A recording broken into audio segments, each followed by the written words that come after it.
Imagine waking up in a linen closet with 5 other people piled on top of you. A stomach-churning odor fills the room as you wiggle around.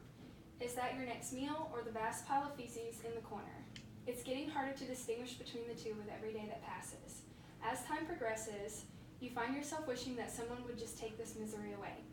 This is the sad reality for millions of dogs living in pet stores and puppy mills across the United States. This is why pets should always be adopted, not bought. Today, I will present reasons to adopt and not shop, expose myths about pet stores and breeders, and admit problems within animal shelters. To get started, let's explore reasons to adopt a pet instead of buying one. According to the ASPCA, approximately 7.6 million animals will find residence within animal shelters every year, but not all of those animals will be adopted. About 2.7 million of those will have to be euthanized. By adopting a pet from a shelter, you not only gain a loyal, lifelong companion, but you also create more space within those shelters. With that new space, they're able to take more animals off the streets, which decreases the homeless animal population, and with more animals in loving homes and less on the streets, the demand that enables puppy mills to stay in business is significantly reduced. Now that I described why adoption is always the best option, I will refute common myths about pet stores and breeders. The first myth is that all families need a puppy or kitten. The People for Ethical Treatment of Animals, PETA, states that for most people, it's better to actually adopt an adult animal. The reason for this is that with adult animals, what you see is what you get. They're typically at their maximum size and they have established behavior and personality, so it's really easy to see if they'll be a good match for your family and lifestyle. If you are partial to puppies or kittens, it's still worth checking a shelter before buying from a pet store because a lot of times they do have young animals available for adoption. Another common misconception is that purebred dogs are healthier and outlive mixed breeds. This couldn't be farther from the truth. Because of the limited gene pool amongst purebred dogs, they often have a plethora of health issues such as heart disease, cancer, joint problems, and even respiratory issues.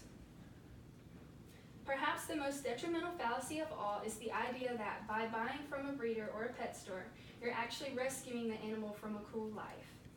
While I will admit that every dog and cat deserves a loving home, you do more harm than good when you buy from a breeder or a pet store. Think of it in terms of supply and demand.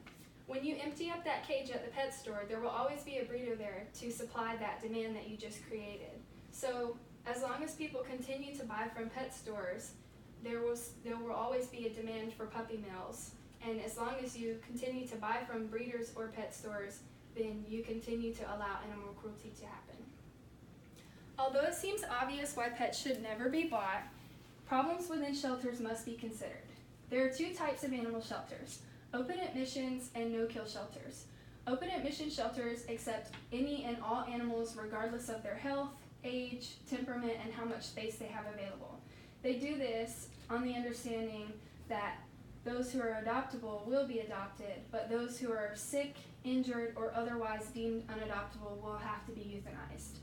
While some people would say that euthanization is cruel, the other animal shelter isn't always an option. No-kill shelters don't accept all animals. If an animal is needy or deemed unadoptable or they don't have room at the time, they turn a lot of people away when they're trying to surrender a dog. For example, PETA mentions in an article that a Pennsylvania man threw his dog out of a truck at a red light and crushed the dog underneath his tires because the no-kill shelter wouldn't take his pet until 2 weeks later, but he had to get rid of the dog that day because he was moving. Although shelters do have issues that need to be addressed, the root of the problem is really important. There are too many animals and not enough good homes for those animals. But if we eliminate the market for pet stores and breeders, then there will be less homeless animals on the streets and less animals in shelters, so therefore the animal shelters could focus on their policies and the conditions within the shelters and try to improve them. Today, we have discussed reasons to adopt, not shop, refuted common misconceptions about pet stores and breeders, and addressed problems within animal shelters. In conclusion, adopting is always a better, more humane option than buying from a pet store or breeder, and I will continue to advocate for animals until the cruelty stops. Will you be the one that enables brutal conditions within puppy mills and pet stores, or will you take a stand for the innocent who can't fight for themselves?